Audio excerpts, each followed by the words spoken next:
মেঘালয়ের আন্তর্জাতিক সীমান্তে বেশ কিছু চালকবিহীন আকাশযান ভারতের রেডারে ধরা পড়েছে বলে বিএসএফ সূত্রের অভিযোগ।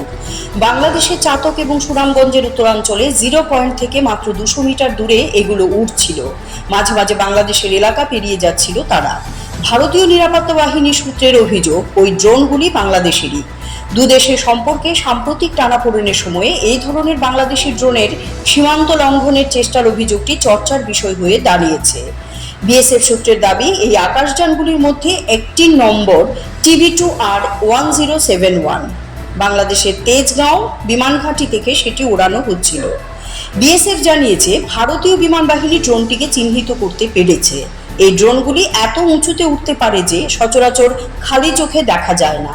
মেঘালয়ের ডিজিপিআই নংরাং জানান, তিনি বিষয়টি নিয়ে বিএসএফ এবং বিমান বাহিনীর সঙ্গে কথা বলেছেন। বিএসএফ এর বক্তব্য, ভারতীয় বিমান বাহিনী বিষয়টি বাংলাদেশের নজরে আনতে পারে। সাধারণ ড্রোনের মতো নিচু দিয়ে ওড়ানো হলে তারা এই বিষয়টি নিয়ে কথা বলতে পারতেন।